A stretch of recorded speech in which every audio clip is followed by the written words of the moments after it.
Orang bermalam-malam jagungan sama teman asik itu kan perlawanan terhadap nafsu kita, syahwat kita untuk mungkin nikmati dugem di bar atau di tempat-tempat maksiat. Itu setan di Indonesia tuh kakuati sama Ki Jawa. Orang supaya tidak tertarik maksiat itu Ki Jawa cukup ketemu kancane masak terong guyon, gejol-gejolokan zaman mondok, sewengi lulus sangka maksiat. Bar wis tutup. Saya akan cerita sedikit tentang tradisi hujjah. Dulu lama itu kelihatannya sederhana, tapi kalau berargumentasi itu hebat. Tadi Gus Yofur menyebut kitab Mbah Hasyim itu mengharamkan kentong.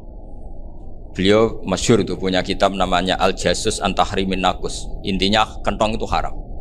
Secara dalil ini meyakinkan sekali karena ketika Rasulullah rembukan sama sahabat, kita dengan apa memaklumatkan orang kalau waktu sholat masuk? Ada sahabat yang usul pakai kentong. Dzakalin Nasoro itu Nasrani. Ya pakai buk itu semacam trompet besar. Dzakalil Yahud. Kemudian ada yang usul kalau gitu api ya Rasulullah dzakalil Majus. Sehingga dari hadis itu Mbah Hasyim berpikir kentong itu haram. Tapi Mbah Fakih Mas Kumambang itu mengkritik Mbah Hasyim dengan ngarang kitab Hazruus an Tahrimin Nakus. Jadi beliau ngomentari kitab itu sambil geleng-geleng kepala. Kitab kok keliru nganti ngono itu. Jadi cara pikirannya siapa Ki Fakih. Kentong di Indonesia itu kanggo wedhus dicolong gitu. Pos kampling gitu. Kalau ada banjiran ya kentong, ada maling ya kentong. Jadi enggak ada persamaan sama sekali dengan kentong yang milik orang apa? Nasrani. Sehingga di pondok saya itu ada kentong tapi jelek sekali. Karena itu satu-satunya cara supaya beda dengan kentong yang di gereja. Kalau elek kan mirip kentong di pos kampling. Itu ya agak-agak ilmiah sedikit. Dulu ceritanya Gus Yofur itu saya teruskan. Itu singkat cerita, itu kalau yang di kejadian di Termas itu Mbah Dimyati sudah nyuruh semua kentong disembunyikan karena mau ada Mbah Hasyim. Cerita itu mukarrar di Kiai Fakih sama di Kiai Dimyati Termas. Setelah kentong dikumpulkan semua, Mbah Hasyim datang, seneng, ngiranya Syekh Dimyati ini sependapat dengan beliau, yaitu sama-sama enggak ada kentong. Tapi setelah itu ada santri yang matur, Mbah Dim pun beres kentong pun kula delikno sedanten. Itu di depan Mbah Hasyim. Jadi GR-nya Mbah Hasyim bahwa Mbah Dim itu sependapat akhirnya hilang. Ternyata ini akal-akalan toh gitu. Karena santrinya matur, Mbah Dim pun beres sedanten kentong beduk sudah disingkirkan. Itu di depan Mbah Hasyim. Saking lugunya santri, nah saking ikhlasnya agak ngerti mahal syahid ini adalah Mbah Hasyim. Saya mau meneruskan cerita Gus Yofur. Dulu Mbah Mun ngaji di Lirboyo, tapi Kiai Makhrus ngaji sama Kiai Khalil Harun. Kiai Khalil Harun itu adik juga sekaligus muridnya Mbah Umar Harun. Mbah Umar Harun itu generasi kedua setelah Mbah Ghazali. Beliau menantunya Mbah Ghazali, tapi ya sudah ponaan. Sehingga tradisi ini penting karena saya berkali-kali bilang di mana-mana. Status orang tua dan mbah itu adalah terserah anak cucunya. Bukan terserah mbahnya, tapi terserah anak cucunya. Saya tidak akan bosan mengingatkan ini. Saya pernah di makamnya Nabi Yakub, itu ya dikemuli bendera Israel. Di makamnya Nabi Dawud. Nabi Ibrahim juga dekat sinagog. Sehingga Quran membela Nabi Ibrahim disebut maka anak Ibrahimu Yahudiyya wala Nasraniyya. Karena ketika beliau berposisi di Israel, kemudian penguasanya adalah Yahudi, bisa saja makam ini ditulisi dan distatuskan ala Yahudi. Ya seperti Nabi Yakub. Nabi Yakub itu nabi yang kita yakin tentu berkeyakinan beliau orang baik, orang muslim, orang mukmin, tapi karena di desain mereka ya dikemuli bendera Israel dan disebut Abul Yahud. Karena kita tahu nama lain dari anaknya Nabi Yakub adalah Yahuda bin Yakub bin Ishak bin Ibrahim. Sehingga perasaannya orang Yahudi menjadi Yahudi itu yang ngikuti mbah-mbahnya. Nah khawatir saya ketika buyut-buyut kita kaya. Buyut saya itu orang kaya dulu, namanya Mbah Durrahman. Itu kaya sekali, tanahnya banyak. Dulu cerita Mbah Hasyim ya kaya sekali. Mbah Maksum juga kaya. Mbah Abdul Aziz juga kaya. Karena dulu itu inginnya kiai itu yo ketok sugih lah, gak ngel-ngelo santri. Tapi nanti kalau cucu-cucunya sudah ndak alim, itu ndak dianggap punya tanah itu karena untuk fasilitas santri. Aku tak kedonyan, mbah-mbahku ya kedonyan. Buktinya tanah yombo. Karena dia akan menafsiri sesuai cara berpikir. Makanya sanad keilmuan yang diceritakan Gus Zofir itu harus diulang-ulang. Kalau nggak diulang-ulang, maka kita akan berpikir sendiri untuk menafsirkan masyayikhonal kiram atau ajdadanal kiram.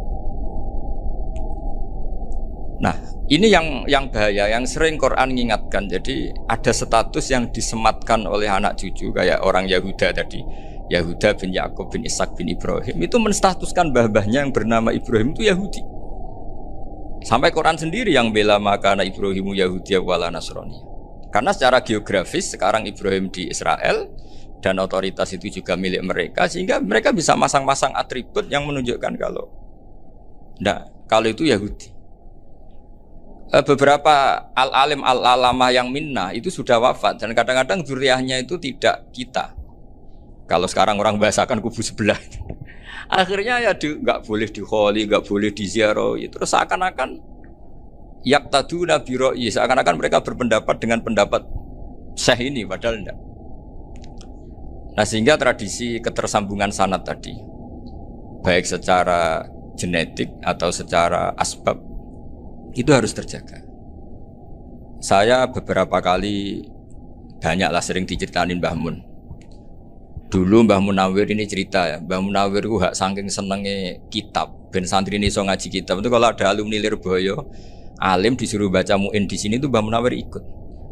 Saking ingin tasjeknya, ingin ngajari santri bahwa ngapal Quran udah hafal tok, tapi yo paham. Dan penggalinya Mbah Munawir itu sampai klimaknya dulu Mbah Zaini itu nate nikah sama Nyai Komariah kalau nggak salah, binti Karim, binti Manap. Punya putra Gus Habib, Gus Toha yang diantara putrinya dinikahi Gus Rozin. Terus akhirnya kesampaian juga ketika Mbah Munawir punya mantu alim alama namanya Mbah Ali Maksum, angsal Nyai Hasyimah. Sampai pondok Kramjak ma'ruf bil ilmi, terutama ilmu sorof dulu karena Mbah Maksum itu komplain fa'ala ya fulu kok terus fa'lan ya fa'ala ya fulu ya uf'ul gitu kan, masuk fi'il kok jejer isim gitu. Jadi dulu kata Mbah Mun itu ada persaingan ilmu sorofnya Mbah Maksum Ali Kuaron sama Mbah Ali Maksum Jogja. Jadi wali antok, yang satu Maksum Ali Kuaron, yang satu Ali Maksum. Ya itu dulu saingan ngarang sorof. Nah ini yang menang siapa? Ya terserah duriannya. Kalau duriannya keren ya menang karena terserah yang kampanye. Saya bayangkan adekan Mbah Zubair tidak punya anak sealim Mbah Mun, mungkin kalau Mbah Zubair juga tidak sewow kalau punya putra Mbah Mun. Karena saya berkali-kali bilang kalau dalam syair Arab itu kama takarroma, kadang dilafatkan kama tasyarrofa bi Muhammadin adnanu. Orang berpikir Adnan itu siapa? Itu karena ada Nabi Muhammad SAW. Orang mencari-cari Mbah Mun itu mencari Mbah Zubair karena ada Mbah Mun. Orang mencari Mbah Dahlan karena ada Mbah Zubair. Wong kok alime ngono iku bapake sapa? Wong kok alime ngono iku putune sapa? Tapi kalau kita ini sudah ndak alim, ini orang sudah nggak tertarik nyari-nyari leluhurnya karena dianggap selesai. Jadi yang tanda kutip yang menghabisi mbah-mbahnya itu ya mesti cucunya. Ini mau ngamuk, mau peringatan, tapi ini juga peringatan pada diri saya sendiri. Jadi sehingga zuriyah ini penting. Kenapa para nabi mesti donga zuriyatan thayyibah? Kenapa selalu berpikir tentang zuriyah? Wa ja'alaha kalimatam baqiyatan fi aqibi. Karena zuriyah ini yang nanti bisa menstatuskan leluhurnya. Seperti tadi cerita Mas Maftuh, ini tak puji betul, saya hari ini tidak ingin gojlok supaya kewalian saya tidak tergerus oleh kedoliman. Saya pernah diceritain Gus Zofur, juga sering baca buku tentang Mbah Maksum. Dulu Mbah Maksum kalau wasiat kembali ya gitu, kamu harus NU dan harus mempertahankan NU, tapi tidak dengan cara membenci Muhammadiyah. Dulu Mbah Mun juga sering cerita, dulu Mbah Hashim itu ngaji Syekh Mahfud. Nah, Mbah Ahmad Dahlan dulu namanya Darwis sering ngaji sama Syekh Khotib Minangkabau. Zaman itu Syekh Khotib sudah modern, sudah ikut gerakan Abdu, gerakan Al-Manar. Sehingga bawaannya Mbah Ahmad Dahlan ini agak agresif. Yang Mbah Hashim karena hanya mulazim di Syekh Mahfud, hanya sesekali ngaji Syekh Khotib, beliau lebih seperti itu. Dan dua beliau ini sama-sama pernah ngaji Mbah Soleh Darat di Semarang, Mbah Hashim sama Mbah Ahmad Dahlan yang dulu namanya Darwis. Jadi ini masih min muskatin wahidah mimam bain wahid. Sehingga kita tidak kaget ketika Mbah Ali Maksum mengomentari Muhammadiyah itu masih ahli sunnah wal jamaah. Makanya nanti terakhir saya baca kitabnya Mbah Ali dan sering saya pelajari. Andai kan kita ini sepakat dengan ilmu, ya kita tahulah Kalau Abu Hanifah itu tidak kunut, Imam Syafi'i kunut. Berarti kunut itu madzhabnya Abu Hanifah, bukan madzhabnya Mbah Ahmad Dahlan.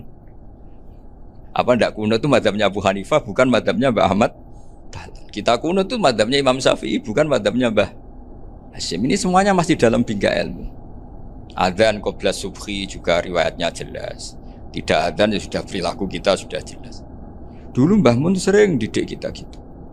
Saya sering dengar cerita kalau dulu Pak Arif Fakhruddin begitu hormat sama Mbah Ali, apalagi zuriyahnya Mbah Azhar Basir, karena beliau dulu ngaji di Termas.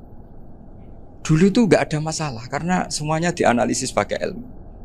Tapi sekarang pakai identitas, yang kunut tuh NU, yang nggak kunut Muhammadiyah. Berarti Abu Hanifah itu Muhammadiyah, Imam Syafi'i itu NU. Berarti Imam Syafi'i itu ya anak buahnya Ki Miftahul Ahyar kira-kira gitu, karena anak buahnya Pak Said Akil. Kan terus jadi repot. Dulu kita ini pengagum ilmu, bukan pengagum perbedaan. Sehingga di sini yang saya kagum dari sekian ceritanya Mbah Ali Maksum, supaya kitab ini to the point, supaya nggak lama-lama karena waktunya juga. Nanti kalau kemalaman ini kena semprit ini sudah. Ini diantara yang diceritakan Bali itu unik. Imam Syafi'i itu sering tawassul, sering wasilah sama siapa itu? Abu Hanifah. Ini sudah tak petakan, saya baca yang sensitif lah, yang ini ya. Ziyar al-Babus Samin, terus sebentar ini yang bab tawassul.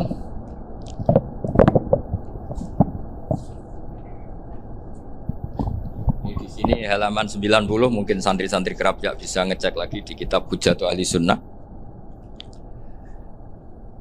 Ketika cerita tawassul, di antara yang diceritakan Mbah Ali Maksum adalah perilaku ya, bukan sekedar statement tapi apa? Perilaku. Perilakunya Imam Syafi'i atau ahwalnya kalau bahasa halusnya, yang selalu ke makamnya Abu Hanifah untuk tawassul. Padahal Imam Syafi'i itu orang yang secara ilmu sering kritik Abu Hanifah.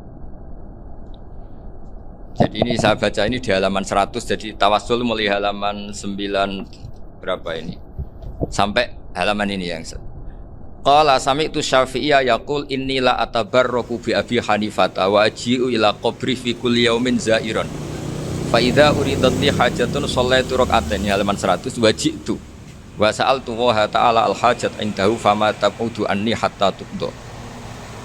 Kanal Imam Syafi'i ayyama huwa bi Baghdad yatawassalu bil Imam Abi Hanifah yaji'u ila dharihi fayusallimu alaihi wa yatawassalu ila Allah bihi fi qada'i hajati. Terus wa yatawassalu Imam Ahmad bi Imamina Syafi'i. Jadi di antara yang diceritakan Mbah Ali Maksum itu betapa Imam Syafi'i yang terkenal sering mengkritik Abu Hanifah dalam tatanan fikih karena beliau tidak percaya ada istihsan. Abu Hanifah berpendapat adanya istihsan, dan kita tahu lah ikhtilafu Syafi'i wa Abu Hanifah itu besar sekali. Tapi beliau itu tahu Abu Hanifah itu orang yang sangat soleh. Abu Hanifah itu kalau ketemu sama orang yang utang beliau itu yang lari bukan yang utang Abu Hanifah, karena takut orangnya itu izin. Jadi kalau ketemu yang utang di jalan itu yang sembunyi itu Abu Hanifah. Kenapa engkau sembunyi? Ada yang utang saya lewat, nanti orangnya malu. Jadi setingkat Robi'ah Adawiyah itu beliau di rumah ada maling itu sembunyi. Ditanya kenapa engkau sembunyi? Malu, gak ada yang dimaling. Malu sama malingnya karena serumah itu gak ada barang yang layak dicolong itu. Itu Robi'ah sabda sembunyi. Itu yang bisa niru itu Abu Hanifah. Jadi wali-wali besar ini ternyata saling menghormati dan saling tawassul. Nah saya berharap tawassul ini bukan sekedar perilaku sosial, tapi memang ada sanadnya. Sehingga terus diceritakan Bali di sini dulu istaqa Umar bil Abbas. Kata siapa tawassul harus dengan Rasulullah SAW? Dulu istaqa Umar bil Abbas. Sayyidina Umar itu tawassul istisqa dengan Sayyid Abbas. Padahal kita tahu Sayyid Abbas ini tidak nabi. Terus beliau cerita sampai Imam Syafi'i tawassul sama Abi Hanifah. Sehingga nggak ada perdebatan itu kan Umar. Kalau Umar kan ada jaminan boleh diikuti karena beliau sahabat. Bali cerita tentang Imam Syafi'i yang tawassul dengan Abu Hanifah. Seargumentatif itu. Sehingga ada cerita dalam sebuah tafsir, ya saya ulang lagi, ada cerita di sebuah tafsir, kenapa Nabi Musa ditanya Allah, wa matil kabiyaminika ya Musa. Ma'ana wa ta'ala a'lam, tentu Allah sangat tahu yang dibawa Musa itu apa. Karena Allah tahu Nabi Musa itu grogi. Orang dipanggil Wali Maksum pasti grogi, santri dipanggil Mbah Mun pasti grogi. Kenangan saya setiap dipanggil Mbah Mun ya mesti tanya, yang ringan-ringan, wis sarapan ya. Arung sarapan ya sarapan. Pas sarapan ya kan tanduk mangan sing enak, wong santri ora tau mangan enak. Ya enggak pernah ngomong yang penting, ngendikan yang penting. Nah, karena Nabi Musa ini grogi, ini sebagian tafsir. Itu ditanya yang ringan, saku iku nggawa apa? Karena pertanyaannya ringan, Nabi Musa juga ringan. Ya Nabi Musa itu sampai lali iku pangeran sing ya'lamu sirra wa akhfa. Diterangno. Niki tongkat Gusti. Gunane kathah Gusti tongkat niki. Qala ya aso ya atawakkau 'alaiha wa ahusyu biha 'ala ghanami wal ya fiha ma'arifu ukhra. Oh, tongkat Gusti niki penting Gusti. Nggih nak. Nggih macam-macam lah Gusti. Atawakkau 'alaiha wa ahusyu biha 'ala ghanami kangge menghalo kambal. Masih terangno terakhir dan yang lain-lain Gusti. Wal ya fiha ma'arifu ukhra. Sehingga akhirnya rileks. Karena Nabi Musa terus ngerti. Ternyata ketemu pangeran itu gak seserem yang saya bayangkan gitu. Pertanyaannya ringan. Itu ada ilmunya. Tapi cerita ini yang versi tafsir ini tidak yang seperti di Manaqibul Ghazali. Di beberapa kitab tentang Manaqibul Ghazali diceritakan di alam roh Nabi Muhammad sallallahu alaihi wasallam itu yubahi bi ummati, saking yubahinya sampai ngendikan ulama ummati ka anbiya'i Bani Israil. Ulama umatku itu pinternya atau statusnya itu mirip-mirip lah. Kaf itu ya mirip-mirip lah, mirip-mirip kayak ulamanya nabinya Bani Israil. Akhirnya Nabi Musa itu tersinggung sekali, bagaimana mungkin ulama disamakan dengan Nabi. Sehebat-hebatnya ulama itu kan tidak akan yabluhu darajatan nubuwah atau yartaqi ila darajatin nubuwah. Itu akhirnya ya kalau kamu nggak percaya panggil. Yang dipanggil Imam Ghazali. Ya Nabi Muhammad juga gak mau kalah gitu. Kalau manggil ulama RT ya kalah keok gitu. Akhirnya Imam Ghazali datang, ditanya sama Musa, "Mas muka, nama kamu siapa?" "Ana Muhammad bin Muhammad Al-Ghazali At-Tusi Asy-Syafi'i." Itu disebut panjang. Nabi Musa guyu-guyu. "Kamu ulama kok ngomong yang gak penting, ditanya namanya kok penjelasannya sepanjang itu, dianggap itu satu kesalahan. Masa tanyanya nama kok ditanya jawabnya Muhammad bin Muhammad Al-Ghazali At-Tusi Asy-Syafi'i, kepanjangan ini." Ketika Nabi Musa agak mencibir, agak gimana itu, terus saya Imam Ghazali, kalau ini masalah, lebih masalah jenengan. Apa itu? Yang tanya jenengan tuh Allah ya alamu sirra wa akhfa, dan Allah hanya tanya wa ma tilka biyaminika ya Musa. Harusnya jenengan jawab aso ya titik, bukan kepanjangan. Atawakkau 'alaiha wa asyubiha itu kepanjangan. Allah tanya yang di bawah kamu itu apa? Yang di tangan kamu. Harusnya jawabnya hanya aso ya. Tapi kenapa penjelasannya sepanjang itu? Sampai terakhir waliya fiha ma'aribu ukhra. Pinter tenan kayak gitu. Terus ada Nabi Musa terus bilang, "Ya, pinter tenan." Padahal kita tidak pernah GR seperti itu kan, kebetulan Imam Ghazali gitu. Kalau yang lain mungkin ya keok lah kira-kira gitu. Tapi ini cerita dalam khazanah keilmuan. Benar yang dikatakan Gus Zofur. Saya termasuk orang yang pernah mondok Lirboyo Pasanan. Jadi setelah saya disuruh nemani Gus Kamil, tahun berikutnya Gus jenengan disuruh. Pokoknya anakku mbok sak wulan lah kudu tahu mondok Lirboyo. Piye-piye aku tahu ngaji Wakarim. Terus yang disuruh mbaturi Gus Kamil itu saya. Jadi saya pernah 1 bulan tuh di Lirboyo. Karena saya ini santri beling ya, kontraknya pokoknya penting ziarah Bakarim. Biasanya nggak pernah ngaji. Pokoknya gerbar ngisa. Ziarah ya sudah. Ngaji subuh ingat saya sama Gus Imam. Itu dari 17 hari ingat saya ngaji 2 kali. Tapi kalau ziarah ke Bakarim sudah lupa jumlahnya karena memang kontraknya disuruh ziarah. Sampai seperti itu. Dan saking senengnya bangun sama Bakarim saya masih ingat. Ngamplopi salam template itu masih ingat untuk Gus Anwar, untuk Gus Imam, untuk Gus Kafabi, termasuk untuk Gus Maksum. Itu malam-malam saya dijak ngamplopin. Zaman itu saya masih ingat selawewu. Zaman itu kos 1 bulan itu 13.000. Jadi kira-kira kalau 25.000 itu untuk kos 2 bulan. Jadi saya krusnya itu pakai kos. Saya masih ingat Mondok Sarang itu kos 1 bulan 13.000. Berarti kira-kira 500.000 itu di amplopin sendiri sama Bang. Ini untuk Gus War, ini untuk Gus imam ini untuk Gus. Padahal Gus Imam ini mondoknya sudah di Mbah Mun. Itu Mbah Mun hormatnya sampai untuk jatah salam tabligh. Nah yang ribet kebalikannya, kita pulang Gus Imam karena melihat Gus Kamil ini putrane Mbah Mun, Gus Kamil disangoni. Saya juga disangoni karena Gus Imam dulu ngaji juga sama Pak D saya, sama keluarga saya. Itu kata Gus Kamil setelah keluar, mau kamu nih gua abal, boten berarti gua aku. Karena ini penting, ini kalau sampai dianggap tukar guling, ribet deh. Jadi ditakwil sendiri lah, mau kamu nih gua abal ya, boten wis, yes berarti halal. Tapi sama Mbah Mun ya ditanyanya bukan apa karena untuk meneruskan tradisi bahwa kalau kiai ketemu itu ya saling memberi hadiah, saling itu sudah faqaddimu baina adina juakum apa sedekah. Sehingga ketika Krapyak ini punya Bali Maksum alim alama, kemudian melahirkan murid-murid yang juga ipar kayak Mbak Warsun bisa ngarang apa Kamus Al Munawwir, Pak Bik juga punya karangan Kamus Al Muasir. Saya itu punya semua. Karena ini adalah buah dari bahwa kita ini tidak kalah sama produk-produk yang di sana. Bahwa produk di kita ini sudah cukup untuk mengantarkan orang menjadi alim alam. Dulu Mbah Zubair ke Mekah ya sudah alim alam. Gus Zufur ke Al-Azhar sudah alim. Semua teman-teman kita ke Mekah itu sudah alim semua. Padahal produk mondoknya ya tadi mau digojlok kiai ini, terus mangkel be keamanan biasanya. Biasanya musuh besar pondok itu keamanan. Jadi bukan berarti gojlok ibunya Gus Maftuh enggak, biasanya keamanan tuh musuhnya apa? Banyak. Itu tradisi keilmuan itu harus dijaga dengan hujjah dan dengan tadwin, dengan pembukuan. Saya punya sekian cerita ya, misalnya dulu kita mungkin iskal itu janggal. Kenapa sih orang Islam tukaran sama orang Islam?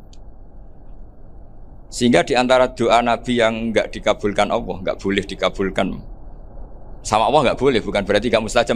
Redaksinya famana aniha, memang enggak boleh. Redaksinya bukan falam yastajib lahu tapi famana aniha. Di Al-Marrah As-Salisa ini Nabi dilarang, yaitu melarang umat Islam itu jangan sampai tukaran sama umat Islam sendiri.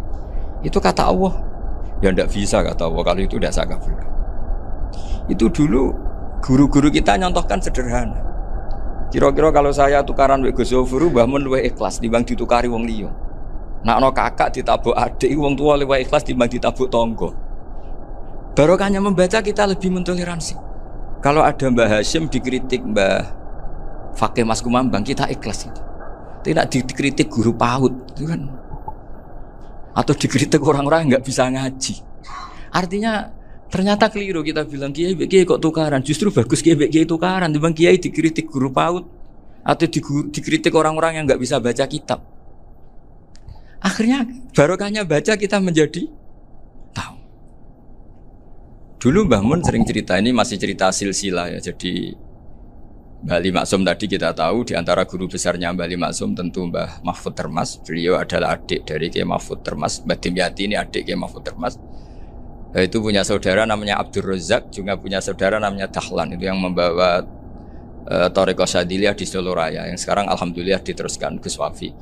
Dulu di antara pesannya Mbah Mun ke saya, hak Wafi kandani kon ziarah ning Mbah Dimyati. Mergo Thariqah Syadiliyah dulu itu yang bawa keluarganya Mbah Dimyati. Jadi semuanya ini masih dzurriyyatan ba'duha min ba'd. Nah pesan saya karena tadi Mbah Munawwir yang termasuk orang pertama yang bawa Quran, bawa qiraah sabah. Kenapa saya bilang termasuk? Karena kalau bilang paling pertama ini nanti butuh data.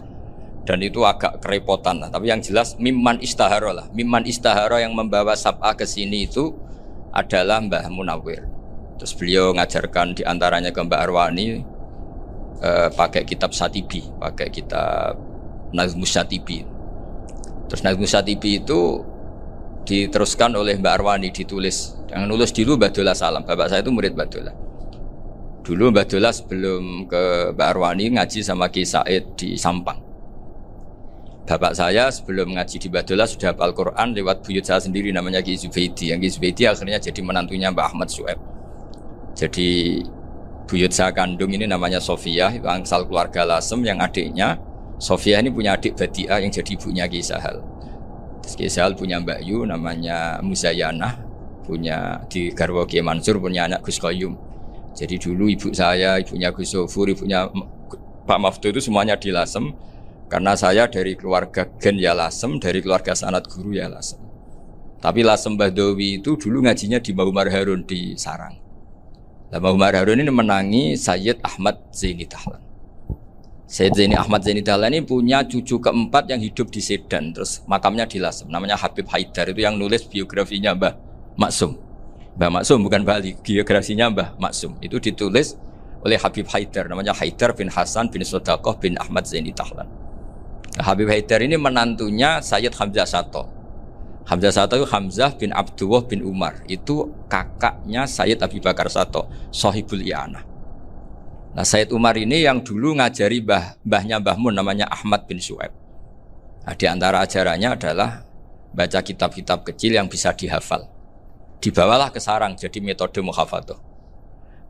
Tapi kemudian lama-lama oleh pondok itu jadi syarat kenaikan kelas. Dulu gak ada muhafadzah untuk kenaikan kelas ya, supaya orang alim itu harus hafal, lama-lama dipakai syarat untuk muhafadzah. Jadi semua ini sanad harus kita ingat supaya kita bisa menjaga tradisi. Termasuk tradisi ini kiai seneng jagungan, terus ngomong ra penting. Itu juga sanad. Setahu saya Mbah Mun itu kalau ketemu bapak ya guyon terus. Saya punya kenangan tuh yang dulu agak iskal tuh begini. Ada isu lah, entah isu entah hoax entah apa, ada kaji itu agak beling itu, pokoknya beling lah. Seneng siapa itu, rondo lah apa itu. Pokoknya beling. Ketika Mbah Mun dilaporin tamu kalau kaji itu beling sama rondo itu, Mbah Mun tanyanya lucu. Lho ayu no cung. Wahyu banget Mbah. Wahyu. Itu bapak juga bakas ayu nih. Dulu saya sekali ini kiai kok bakas wong ayu, bakas budine barang lah kira-kira gitu. Tapi setelah saya tambah alim, tambah ngerti itu, kata bapak gini, ya ape bakas ayu hak timbang iya no malah qadzaf. Ternyata seni. Sekali Mbah Mun atau bapak bilang, waji kok zino kaji, maka larinya ke qadzaf. Maka menghindari bahasa menuduh, ngomong yang nggak penting. Loh ayu no. Jadi kiai dulu tuh orang sok suci tapi menghindari hal-hal yang jadi punya seni untuk ngelola kehidupan. Orang bermalam-malam jagungan sama teman asik itu kan perlawanan terhadap nafsu kita, syahwat kita untuk mungkin nikmati dugem di bar atau di tempat-tempat maksiat.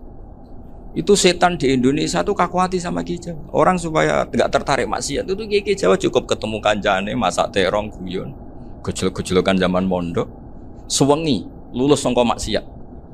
Bar wis tutup. Perlawanannya sederhana, nggak pakai tahajud, nggak pakai wiridan. Karena Ki Jawa juga koyoke rapati potongan ahli ibadah gitu. Itu jagungan.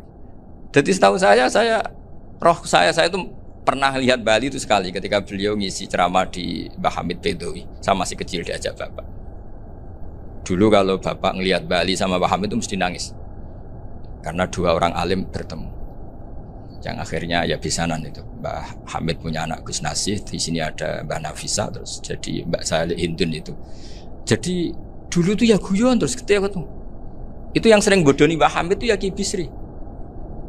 Ki Bisri itu kalau datang ke Ki Hamid Pasuruan, nak wali tenan aku teko ditatakno mangan. Jadi ukurannya ya. Ternyata sampai sana dikeimangan tenan. Masih belum mengakui, kan nak wali tenan aku iki kiai rung di mobil, dongakno aku di mobil. Sudah kalah satu seri itu masih gak terima. Lalu itu Mbah Hamid akhirnya berdoa, ayo monggo, mungkin-mungkin Ki Bisri gak ada mobil. Itu setelah didoain masih tanya, mereknya apa merek? Jadi itu Mbah Hamid jawab, yo paling Holden itu, paling Holden. Itu nyari mobil itu ya adalah dapatnya Holden.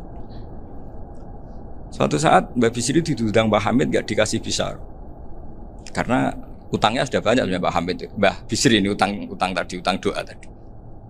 Itu ya gak dikasih besar ya gak mau kesang rapopo kelambimu kayak aku. Didol sama muhibbinya Mbah Hamid. Itu harganya melebihi jatah bisaroh. Ketemu Mbah Hamid. Kang, susu Kang, mergo. Jadi dulu itu rileks, makanya ini yang diceritakan ke Zofur. Sebetulnya kalau kiai-kiai itu bersanad itu ya rileks, hidupnya itu rileks. Karena rileks ini perlawanan terhadap kemungkaran. Saya dulu musyawarah sering sama Gus Zofur usul fikih. Itu jelas di antara yang ditulis Lubil Usul itu. Ya kita tahu tadi misalnya sanad usul fikih, Mbah Ber itu sangat al-usuli Kiai Zubair Dahlan, abahnya Mbah Mun. Punya murid di antaranya Kiai Sahal. Kiai Sahal punya karangan Thariqatul Husul fi Syarhi Lubil Usul. Itu Thariqatul Husul itu beliau ngendikan dalam mukaddimah bahwa saya bisa mensara ini berdasar ngaji maknani sama Mbah Zubair. Terus beliau mengutip sarah itu dari kitab Nailul Ma'mul. Beliau ngendikan binus khotin khotiyah ghairi matbu'ah. Dan itu ditemukan di Kiai Mansur di Lasem. Karena Kiai Mansur iparnya Mbah Sahal. Mansur bin Khalil itu diantara katibnya Syekh Mahfud. Jadi semuanya ini sambung.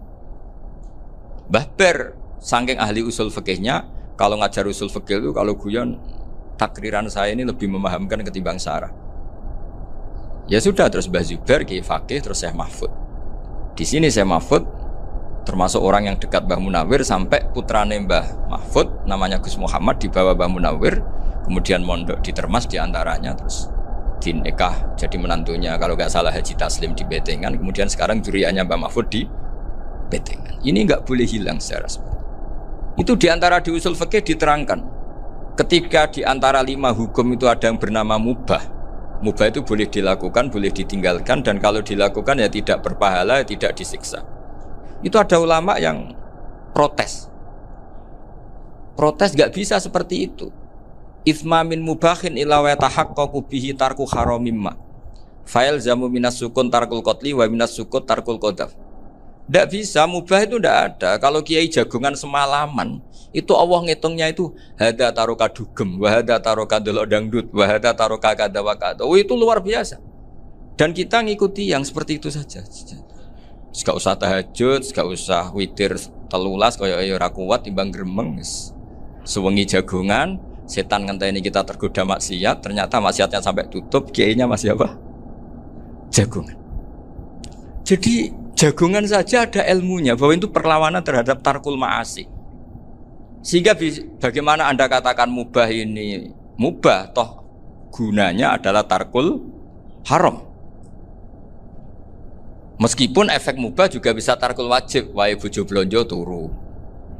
Ya kan, wae ngrumati ibuke turu. Itu halal wajib. Jadi mubah itu resikonya ya bisa tarkul wajib, bisa tarkul haram. Sehingga kalau sanad ini terjaga secara baik, secara kultur, saya sering juga sakuan sama Gus Yofur, itu mesti tak niati gitu. Jagungan wong alim wis ibadah dan menikmati ibadah adalah dabul auliya wa dabul ulama. Kata Imam Ghazali, pada akhirnya waqud buhadaddin al-istilzat bil mubahat. Kata Imam Ghazali, pada akhirnya qutbu hadaddin, madaru hadaddin, pokok dari agama ini adalah melawan kemaksiatan dengan kita menikmati al-istidzat bimbah. Kita menikmati sesuatu yang dibolehkan Allah Subhanahu wa taala. Dan seperti ini itu bisa qasmu dhuhri syaitan, bisa menghancurkan punggungnya setan. Karena kalau melawan setan dengan ibadah ini kadang kita capek selain isra potongan. Tapi nak kangkang ning komplek H gitu jagungan mbek kancane, ngenang melarate, mbok ngenang ora sekolah, ra munggah kenangan. Sing ra munggah diarani istiqomah. Gitu kan. Diarani tulus zaman, kok sing munggah dianggap kesusu. Saya ini punya pondok Quran, kalau ada yang hafal 3 tahun mesti digojlok kancane. Gak apik, kesusu itu. Kesusu itu mesti tidak barokah karena tergesa-gesa apa? Hatam. Sehingga yang enggak hatam-hatam itu kayak partai mayoritas. Ini yang partai tulis zaman katanya. Ahli sobri katanya. Akhirnya di pondok gara-gara itu mau guyon, tapi enggak ada stigmasi yang enggak naik. Di Pondok Sarang itu saya punya temen itu banyak yang sekelas dengan saya, sekelas sama Gus Kamil, akhirnya sekelas dengan Gus Zofur. Padahal saya ini kakak kelas. Saya temannya Gus Kamil, temannya Gus Zofur. Ini anak ini nggak pernah naik, itu nggak dicibir di pondok. Karena guyonan tadi, guyonan bahwa ini bagian dari bentuk apa? Istiqomah. Nanti yang goblok juga tenang. Karena kiainya cerita, kadang santri goblok ya barokah. Di sini pondok akeh santri ora tau sinau ning omah dadi kiai gede. Selalu kiainya tuh cerita seperti itu. Akhirnya sing goblok ya bangga dengan kegoblokannya. Iya, jadi kiai itu orang yang meskipun guyon ini barokahnya Masya Allah. Dan setahu saya kiai-kiai alim itu ya senengannya guyon, karena tadi guyon itu luar biasa. Bapak saya itu kalau pesan sama saya itu enak ngaji ya guyon nice. Wong ning omah mikir utang, mikir wedi bojo macam-macam, kok ngaji mbok jak nangis pisan, nangis ping pindho katanya. Sudah jak guyon nice. Paling gak lali. Dan beliau punya dalil kul bi fadlillah bi rahmati fa bidzalika falyafrah. Jadi jangan sampai orang ini farah bil maksiat, jangan sampai orang itu Dan ini yang saya kenang dari sekian cerita murid Bali. Mbah Ali Maksum ya senangane guyon. Gejol-gejolkan mbek santri guyon. Ini saya maklumatkan ke semua santri beliau bahwa ini bukan sekedar guyon, tapi al-istildad bil mubahat. Ini adalah perlawanan terhadap setan karena banyak orang bisa senang tuh kalau nunggu maksiat. Ini bisa senang dengan sesuatu yang tidak maksiat. Itu kayak apa hebatnya? Makanya Nabi itu kalau ketemu sahabat ya sering ngendikan yang ringan-ringan. Ya Umar ma'afalan duher jong mana piye ije. Kalau ketemu anak kecil ya. Nanti ketemu yang tua-tua yang sudah enggak bisa mikir ya cerita-cerita saya mohon sekali murid-murid kerap ya. Jangan hanya ngaji fikih. Kalau hanya ngaji fikih itu posisi Abu Hanifah itu seakan-akan nyun sewu orang yang sangat tidak ahli hadis. Karena beliau di situ kelihatan kalah sekali dengan Imam Syafi'i. Apalagi di perdebatannya Muhammad bin Hasan Asy-Syaibani dengan Imam Syafi'i itu kelihatan sekali betapa Abu Hanifah itu orang yang nyun sewu ditinggalkan dalam ilmu hadis. Sampai beliau hanya dapat gelar min ulama ahli ra'yi, termasuk ulama yang kuat logikanya.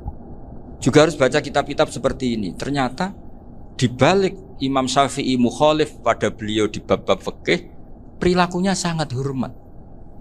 Sampai beliau tuh kalau tawassul ke kuburannya Abu Hanifah. Dan beliau ngendikan an-nasu fil fiqhi iyalun ala Abu Hanifah. Semua orang yang ahli fikih itu masih anak buahnya Abu Hanifah.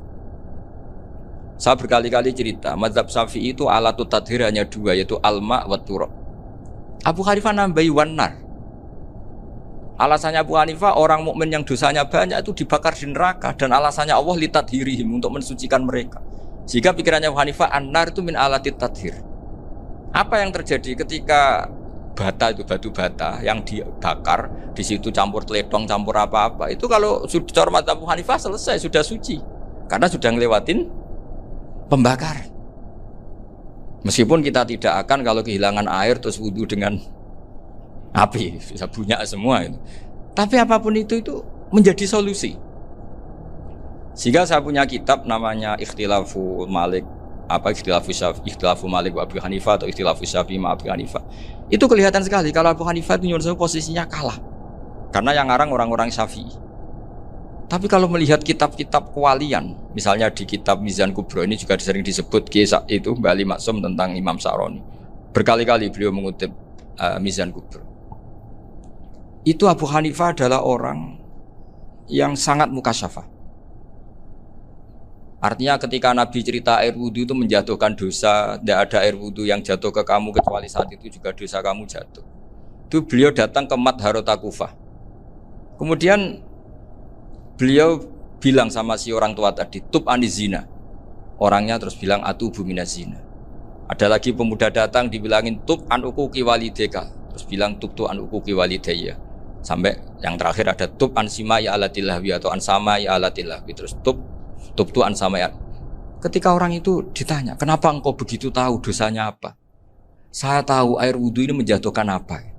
Jadi kira-kira kalau zina mungkin ya batang babi lah. Kalau hanya sekedar melihat bak-bak mungkin ya curut atau tikus lah kira-kira gitu.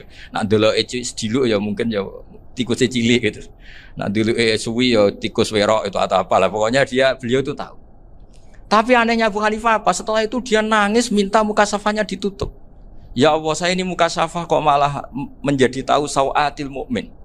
Padahal aturan syariat jenengan man satara musliman satarahu, bahwa enggak baik melihat jeleknya orang mukmin. Minta ditutup. Makanya saya ini bangga ada mukasafah. Makom yang kita sampai sekarang tuh makom setelah Abu Hanifah mukasafah.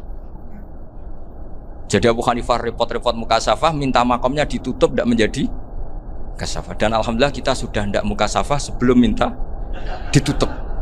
Jadi kita ini keren. Keren karena aturannya itu man satara musliman satara huwa, yang tidak tahu aibnya orang muslim maka Allah akan nutupi aibnya di akhirat. Dan kita alhamdulillah barokahnya tidak mukasafah, tidak ngerti aibnya orang mukmin.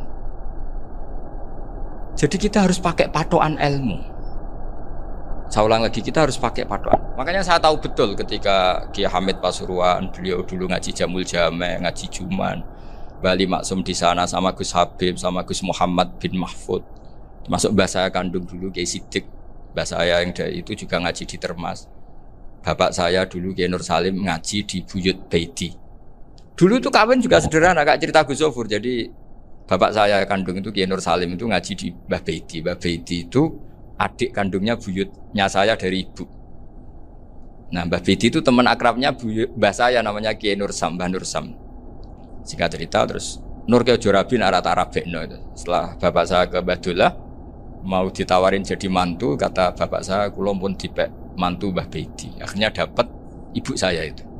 Karena ibu saya itu cucu Mbah Bedi, cucu lambung. Jadi mbahnya ibu saya itu Mbak Yunya Mbah Bedi. Namanya Mbah Sofia tadi yang dapat Mbak Idris itu. Yang Mbak Idris ini bin Umar.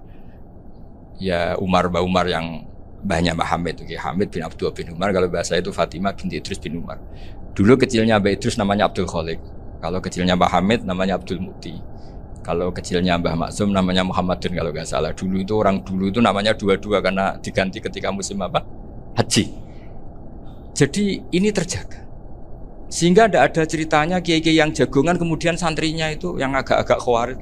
Kiai kok sungi-sungi jagongan, gak tahajud, gak duha, itu tidak ada seperti itu.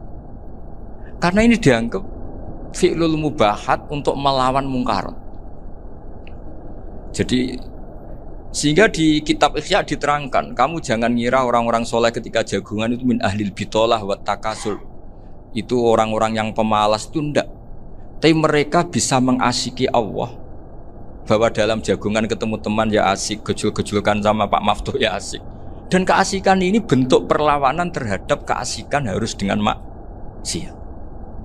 Itu kayak apa kalau kita ngaji sampai seperti itu? Termasuk tadi yang diceritakan Pak Maftuh kitab Hunyah. Semoga beliau cerita juga pernah belajar. Saya pernah belajar kitab Hunyah khatam. Itu diantara yang diceritakan Syabdul Qadir Al-Jilani tadi kata beliau Al-Jilani dipakai Jim Al-Jilani. Ini agak beda dengan kita. Mbah Zubair itu punya kitab namanya Al-Qolaid Al-Uluyah. Beliau menfatwakan nama-nama ajam itu kamu bebas. Ajamiyun fasna bihi masyita. Sehingga kita kalau punya kiai harus mau qolal ustukhri. Sehingga mau qolal istukhri. Tirmidzi juga nasibnya sama. Qolat rawahut Tirmidziyu. Sing sitok rawahut Turmudziyu. Yang satu rawahut Tarmidziyu. Ya karena kita keluarganya Tarmidzi apa enggak gitu. Makanya kata Mbah Mun sama masih ingat.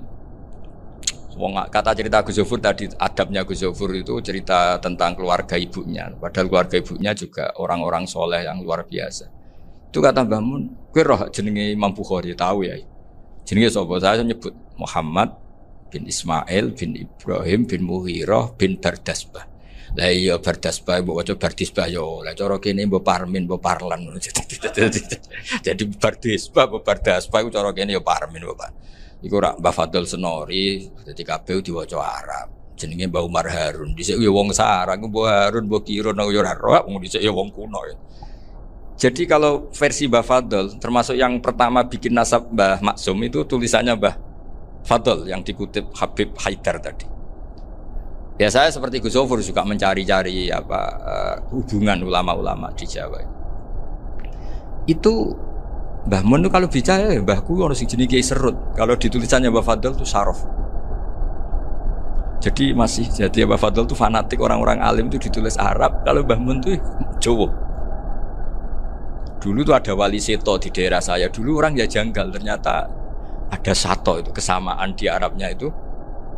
Sehingga kiai-kiai itu ada fanatik Tirmidzi, Turmudi, Tarmidi, Jilani, Jailani karena ajamiyun fasna fihi masyita. Jadi kalau nama-nama ajam semonggo lah baca sekenanya sementing. Cuma mungkin tahqiqnya benar Pak Maftuh tadi memang di Mu'jamul Buldan itu Al-Jilani bikasri jim ya sudah kita baca Al-Jilani. Sebab itu kayak Pondok Pelosok Lirboyo itu menurut saya bagus. Orang itu maknani betul sama gurunya. Kalau Sarang enggak. Kalau Pondok Lirboyo, pondok yang tadi ternyata keluarga Mbah Munawir sini pernah bisanan yaitu Mbah Zaini pernah nikah sama Nyai Komariah ya kalau nggak salah, punya putra Gus Habib ya, Pak Toha dan sebagainya. Itu betapa hubungan pondok Quran sama pondok kitab dulu itu nggak pernah terputus. Bapak saya setelah hafal Quran itu dulu ngaji Mbah Zubair. Jadi bapak saya sering ngutip mu'en apa, padahal bapak saya itu terkenal tuh, beliau cita-citanya itu saya ingin hafal Quran kayak hafal Fatihah. Beliau itu sampai sepulahnya sekali. Karena beliau inginnya hafal Quran kayak hafal Fatihah. Termasuk murid terbaiknya Mbah Dullah bapak saya. Itu ya ngaji kitab. Sehingga kata Mbah Mun, jadi Mbah Munawir de mantu Bali Maksum. Itu ya sudah dipenggali. Sudah dipenggali dituruti pangeran. lahirlah seorang Bali Maksum yang membawa. Jadi dulu itu ya Gus Muhammad yang ngaji di Termas, nanti Mbak Arwani sebelum ngaji di sini ngaji di Tebu Ireng. Sehingga Mbak Arwani bisa ngarang kitab. Beliau ngarang kitab tentang Sab'ah, Faidul Barokat namanya. Ya nulisnya ya fasih ya. Saya punya tulisan tangannya Mbak Arwani itu banyak. Saya juga punya tulisan tangannya Mbak Hasyim Asy'ari ketika nyurati buyut saya yang di Damaran itu pakai bahasa Arab. Jadi dulu itu Mbah Ali Maksum juga sama. Surat-suratannya dulu sama tokoh-tokoh Muhammadiyah ya bahasa Arab.